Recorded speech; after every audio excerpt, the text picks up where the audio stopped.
La main est immobile, les doigts tendus à 1 centimètre à peine de la gorge du jeune homme. 8 secondes. C'est tout ce qu'il a fallu pour que le silence s'abatte sur le plateau surchauffé des studios Golden Harvest. Le bourdonnement des projecteurs semble soudain assourdissant, unique son dans un monde suspendu. L'arrogance a disparu du visage de Jackie Chan, 19 ans, remplacé par un masque de stupeur et d'humiliation. Figé dans un déséquilibre total, il est complètement neutralisé. Face à lui, Bruce Lee, 32 ans, reste d'un calme absolu, sa posture détendue contrastant avec la tension qui paralyse les 15 témoins de la scène. Tout a commencé dans la chaleur suffocante de juillet 1973. La journée de tournage de 12 heures sur Opération Dragon s'achevait. L'air, saturé d'humidité, sentait la sueur, la poussière et la fumée artificielle du repère souterrain de Han. L'équipe, épuisée, aspirait à la fin du travail. C'est dans cette atmosphère de fatigue collective qu'une voix s'est élevée, celle d'un jeune cascadeur anonyme. Poussé par un ego nourri à l'Académie d'art dramatique de Chine, Jackie Chan se vantait devant ses camarades, affirmant que ses enchaînements acrobatiques étaient trop complexes pour le style direct et simpliste de la star. Bruce Lee a entendu. Il n'a pas élevé la voix, ni montré d'agacement. Il a simplement interrompu sa conversation et s'est approché lentement du groupe de cascadeurs. Le simple fait de son déplacement a suffi à capter l'attention de toute l'équipe technique. La concentration intense qui émanait de lui était palpable, une aura de contrôle absolu forgée par une pression immense. Arrivé face au jeune provocateur, il a établi le défi, non par une menace mais par une simple phrase, calme et précise. « Ne me frappe pas, contente-toi de me toucher. » Les règles implicites étaient osées, ce ne serait pas un combat mais une démonstration. Immédiatement, l'espace entre les deux hommes est devenu le centre de l'univers. Jackie Chan, retrouvant sa confiance, a adopté une posture basse et large, typique de l'opéra de Pékin, son corps ondulant avec une fluidité spectaculaire pour afficher son agilité. En face, Bruce Lee est resté presque immobile, les pieds écartés à la largeur des épaules, les mains détendues le long du corps. Le contraste était total, le mouvement complexe et ornemental contre l'immobilité fonctionnelle. Pendant 2 secondes, ils se sont observés, l'un prêt à exploser en un tourbillon de mouvement, l'autre attendait, incarnant une économie d'énergie presque surnaturelle. Nous sommes en juillet 1973. Les portes des studios Golden Harvest de Hong Kong enferment un air suffocant, une chaleur qui dépasse les 35 degrés Celsius. Sur le plateau, le décor du repère souterrain de Han pour Opération Dragon amplifie l'oppression. L'humidité, aggravée par la lumière crue des projecteurs, colle à la peau. L'atmosphère est un mélange âcre de sueur, de poussière soulevée par les mouvements et de la fumée artificielle des machines à brouillard. C'est la fin d'une journée de tournage exténuante de 12 heures, et chaque minute qui passe pèse davantage sur les corps et les esprits fatigués. Une quinzaine de personnes attendent la libération. L'équipe technique, épuisée, ne rêve que de démonter le matériel. Les cascadeurs, visages anonymes pour la plupart, tentent de préserver leur dernière réserve d'énergie. Parmi eux, Sammo Hung observe, nerveux. Le réalisateur américain, Robert Close, surveille la scène, mais ne perçoit pas les subtilités de la culture martiale qui se joue sous ses yeux. L'ambiance est celle d'une fatigue professionnelle, où la moindre interruption, le moindre écart de la routine est perçu comme une agression. La tension est palpable, un fil prêt à rompre dans la chaleur étouffante. Au centre de cet univers sous pression se tient Bruce Lee. À 32 ans, il n'est pas seulement la star, il est l'autorité martiale absolue, le chorégraphe des combats, le gardien d'une vision. Son corps, torse nu au-dessus d'un simple pantalon de survêtement noir, est une sculpture de muscles fonctionnels, avec un taux de gras quasi nul. Une fine pellicule de sueur recouvre sa peau. Mais cette perfection physique masque une concentration intense et un stress extrême. Il porte sur ses épaules le poids d'un film qui doit changer à jamais la perception des arts martiaux en Occident. Sa posture est détendue, mais son regard est d'une vigilance totale. Dans l'ombre de la légende, un jeune homme de 19 ans cherche la lumière. Jackie Chan, cascadeur anonyme, est un concentré d'agilité et de frustration. Plus petit que Lee, son car est le fruit de 10 ans d'entraînement brutal à l'Académie d'art dramatique de Chine, une machine de souplesse et de puissance acrobatique. Son état psychologique est un dangereux cocktail d'arrogance juvénile et d'un désir brûlant de reconnaissance. Convaincu que la complexité visuelle de son style est supérieure à l'efficacité directe de Lee, son ego le pousse à confondre les difficultés d'exécution avec la supériorité au combat. Il attend son moment. La provocation éclate dans la moiteur ambiante, portée par une voix jeune et assurée. C'est celle de Jackie Chan, cascadeur anonyme de 19 ans, dont l'ego était forgé par des années de suprématie au sein de l'Académie d'art dramatique de Chine. Devant ses camarades, il se vante, affirmant que ses enchaînements acrobatiques, ses rotations complexes et ses coups de pied aériens sont trop sophistiqués pour le style direct et dépouillé de la star. Il ne chuchote pas, il parle avec la conviction d'un artiste persuadé que la complexité visuelle est synonyme de supériorité martiale, une frustration d'être invisible qui se mue en défi public. Bruce Lee entend chaque mot. Il n'y a aucune explosion de colère, aucun signe d'irritation sur son visage ruisselant de sueur. Il interrompt simplement sa conversation et se tourne. Son mouvement est lent, délibéré, mais il impose un silence immédiat sur le plateau. Toute l'énergie de la pièce se concentre sur lui alors qu'il s'approche du groupe. Arrivé face au jeune homme, il le fixe, non pas avec menace, mais avec une intensité clinique. Sa voix est calme, presque pédagogique, lorsqu'il énonce le défi, une phrase qui redéfinit instantanément les termes de l'affrontement. « Ne me frappe pas, contente-toi de me toucher ». Le défi n'est plus physique, il est philosophique. Les enjeux deviennent immenses pour les deux hommes, sous le regard des 15 témoins qui ont suspendu leur travail. Pour Jackie Chan, c'est tout ou rien. Une réussite signifierait une reconnaissance instantanée, mais un échec serait une humiliation publique indélébile devant ses pairs et son ami Sammo Hung qui observe, nerveux. Pour Bruce Lee, le risque est plus grand encore. Il ne s'agit pas de sa réputation de combattant, mais de son autorité en tant que visionnaire. S'il échoue, il perd le contrôle créatif et la discipline de son équipe, compromettant l'intégrité même d'Opération Dragon. Les règles implicites sont absolues et favorisent massivement Lee. En interdisant les coups et en exigeant un simple contact, il annule l'avantage visuel du style acrobatique de Jackie. La confrontation n'est plus une question de spectacle, mais une démonstration pure de distance, de timing et d'économie de mouvement, les piliers de son Jeet Kune Do. Il a transformé l'arrogance de son opposant en un laboratoire pour prouver son principe fondamental. Dans un combat réel, la ligne droite et l'interception triompheront toujours de la complexité ornementale. Le piège intellectuel est tendu, bien avant que le premier mouvement ne soit esquissé. La provocation verbale de Jackie Chan résonne dans la chaleur moite du plateau. Poussé par un ego adolescent et une frustration palpable, il se vante devant ses camarades cascadeurs.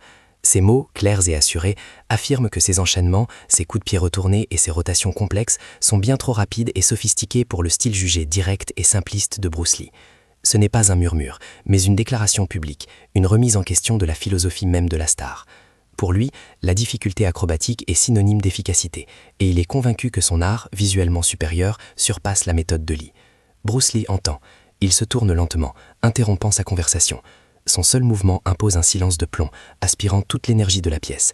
Il s'approche du groupe sans hâte, chaque pas délibéré, son regard d'une intensité clinique fixé sur le jeune provocateur. Arrivé à sa hauteur, il ne crie pas, ne menace pas. Sa voix est calme, presque pédagogique, mais elle porte un poids immense lorsqu'il énonce la règle qui va tout définir. Une seule phrase, précise et implacable, transforme le défi en une leçon. « Ne me frappe pas, contente-toi de me toucher ». Les termes de l'affrontement sont désormais absolus, scellés par cette unique instruction. Il ne s'agit plus d'un combat, mais d'une démonstration de contrôle pur. Aucun coup à plein contact ne sera échangé.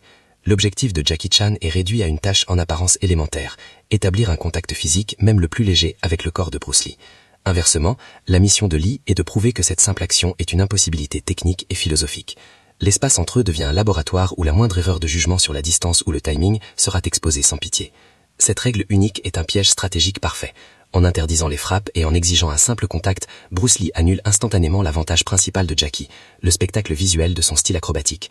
La confrontation n'est plus une question d'esthétique, mais une épreuve clinique de distance, de timing et d'économie de mouvement, les piliers fondateurs de sa propre philosophie, le Jeet Kune Do. Il a contraint son adversaire à abandonner son terrain de force pour le forcer à se battre sur le sien. Le duel n'est plus physique, il est devenu une validation en direct d'un principe fondamental. Le temps se contracte. Durant 2 secondes interminables, les deux hommes sont immobiles, pôles opposés d'une même discipline. Jackie Chan, le premier, rompt l'équilibre. Il s'abaisse sur ses jambes, adoptant une posture large et basse, typique de l'opéra de Pékin. Son corps ondule avec une fluidité féline, une démonstration d'agilité pure conçue pour imprimer, pour remplir l'espace de mouvement potentiel. En face, Bruce Lee ne bouge pas. Ses pieds restent ancrés au sol, écartés à la largeur des épaules, ses mains pendant le long de son corps, détendues. Le contraste est absolu. Le mouvement complexe, préparatoire et ornemental face à l'immobilité fonctionnelle, une économie d'énergie presque surnaturelle. L'attaque est lancée. Jackie explose vers le haut et vers l'avant, déclenchant un coup de pied retourné sauté. Le mouvement est une merveille acrobatique, une spirale de puissance et de grâce qui fend l'air chaud et humide du studio.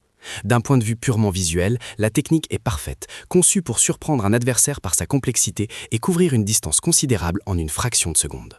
Le pied fend l'air en direction du visage de Lee, point culminant d'une chorégraphie mortelle. Pour les cascadeurs qui observent, l'impact semble inévitable, une conclusion spectaculaire à une provocation audacieuse. Mais au moment précis où Jackie est suspendu en l'air, totalement engagé dans son attaque, Bruce Lee ne recule pas. Il n'esquive pas. Au lieu de cela, il exécute un unique et court pas, presque imperceptible, en avant et en diagonale. Ce simple déplacement le place à l'intérieur de l'arc de frappe, dans l'angle mort de l'attaque de son adversaire. Son mouvement est d'une économie si brutale qu'il semble à peine avoir bougé. Il n'a pas réagi au coup de pied. Il a intercepté l'intention même du mouvement, exploitant l'instant de vulnérabilité créé par le spectacle. Avant que le pied de Jackie ne puisse achever sa course ou que son corps ne retombe au sol, l'affrontement est terminé. La main droite de Bruce Lee est déjà là, les doigts tendus et immobiles à 1 centimètre à peine de la gorge du jeune homme. Il n'y a aucun contact, juste la promesse d'une finalité absolue. Simultanément, la jambe avant de Lee s'est positionnée pour balayer la jambe d'appui de Jackie, le figeant dans un déséquilibre total. L'arrogance s'est évaporée, remplacée par la stupeur. En 8 secondes, Jackie Chan, l'acrobate flamboyant, est complètement et silencieusement neutralisé. Un silence absolu s'écrase sur le plateau. Le bourdonnement des projecteurs, jusqu'alors ignoré, devient une clameur assourdissante, le seul son dans un univers figé. Les autres cascadeurs, qui s'attendaient à un échange de coups spectaculaires, sont paralysés d'incrédulité. Il n'y a pas eu de combat, pas même un contact. Ce fut une exécution clinique, une démonstration de physique appliquée à la violence. Jackie Chan reste immobile, son visage passant en une fraction de seconde du choc à la honte la plus profonde. Son corps, autrefois arrogant et fluide, semble se rapetisser, devenant rigide. Il baisse les yeux vers le sol, incapable d'affronter le regard de Lee ou de ses camarades. Sammo Hung détourne la tête, partageant l'humiliation de son ami. La hiérarchie venait d'être restaurée. Le résultat n'était pas le fruit du hasard, mais la conclusion inévitable d'une collision entre deux philosophies irréconciliables. Le style de Jackie Chan, hérité de l'opéra de Pékin, est un art de la performance. Il privilégie l'esthétique, la complexité visuelle, des mouvements amples et télégraphiés conçus pour être lus et admirés par un public. C'est un langage de la scène. Le Jeet Kune Do de Bruce Lee est son antithèse radicale, une science du combat fondée sur l'économie de mouvement, la ligne droite comme distance la plus courte et l'interception. Lee n'a pas réagi à l'attaque, il a intercepté l'intention même derrière le mouvement, avant que celui-ci n'atteigne son apogée. En exécutant un unique pas en avant et en diagonale, Bruce Lee n'a pas seulement esquivé le coup de pied, il a pénétré son angle mort, le point de vulnérabilité absolue de toute technique acrobatique. Ce faisant, il a exposé la faiblesse fondamentale de l'approche de Jackie, le temps et l'énergie gaspillés dans le spectacle. Chaque rotation, chaque préparation visuelle est une ouverture pour celui qui ne voit pas le mouvement, mais l'opportunité. La démonstration était terminée. Le principe fondamental selon lequel, dans une confrontation réelle, la simplicité fonctionnelle et directe triomphe toujours de la complexité ornementale et superflue venait d'être gravé dans l'esprit de chaque témoin. Bruce Lee ne prononce aucune parole, pas un mot d'humiliation, pas un regard de supériorité. Il retire lentement sa main, reprend sa posture détendue et se tourne simplement vers le réalisateur Robert Klaus, prêt à reprendre le tournage. Cet acte de professionnalisme glacial est plus percutant que n'importe quel discours. Profondément honteux, Jackie Chan se retire dans un coin sombre du plateau, n'osant plus croiser le regard de quiconque pour le reste de la journée. La dynamique a changé de manière irréversible. Le respect que les cascadeurs portaient à Lee s'est transformé en une vénération quasi mystique. Immédiatement après, Bruce Lee ne prononce aucune parole humiliante. Il ne jette pas un regard de triomphe. Avec un professionnalisme glacial, plus percutant que n'importe quel discours, il se tourne simplement vers le réalisateur Robert Klaus, prêt à reprendre le tournage. Profondément honteux, Jackie Chan se retire dans un coin sombre du plateau, incapable de croiser le regard de quiconque pour le reste de la journée. La dynamique a changé de manière irréversible. Le respect que les cascadeurs portaient à Lee s'est transformé en une vénération quasi mystique. Ils comprennent désormais que ce qu'ils voient à l'écran n'est qu'une version édulcorée d'une capacité réelle, instantanée et terrifiante. Pour Jackie Chan, cet événement fut le point de bascule de toute son existence. L'humiliation publique, totale et silencieuse a démantelé son ego d'adolescent en l'espace de 8 secondes. Elle l'a forcé à réévaluer complètement sa compréhension des arts martiaux, à déconstruire tout ce qu'il croyait savoir sur le combat. Il n'a pas abandonné sa formation acrobatique, la fondation de son identité physique. Au contraire, cette leçon brutale est devenue la graine d'une révolution personnelle. Il a compris que la complexité visuelle, son unique fierté, était une illusion de supériorité, un langage de la scène inopérant face à la science de l'efficacité pure. Cette prise de conscience douloureuse fut le germe de son style unique, la comédie kung-fu. Jackie Chan a passé les années suivantes à fusionner l'esthétique de l'opéra de Pékin avec les principes de réalisme et de timing qu'il a appris de Lee ce jour-là. Il a compris que pour qu'une acrobatie touche le public, elle ne devait pas seulement paraître difficile, mais aussi crédible et souvent douloureuse. Chaque mouvement spectaculaire fut désormais ancré dans une logique de combat tangible. Ce principe, né de la honte, a guidé toute sa carrière de chorégraphe, réalisateur et star, définissant un genre nouveau dans le cinéma d'action mondial. Cette histoire démontre que la véritable maîtrise ne réside pas dans la capacité à paraître dangereux par le spectacle, mais dans la science de l'être, par une compréhension profonde des principes fondamentaux qui régissent le combat. L'affrontement n'opposait pas deux hommes, mais deux idées, la complexité ornementale contre la simplicité fonctionnelle. Bruce Lee n'a pas gagné parce qu'il était plus rapide ou plus fort, mais parce qu'il maîtrisait les lois immuables du temps, de l'espace et de l'efficacité. Le véritable pouvoir ne s'exhibe pas, il s'applique avec une précision chirurgicale au moment décisif.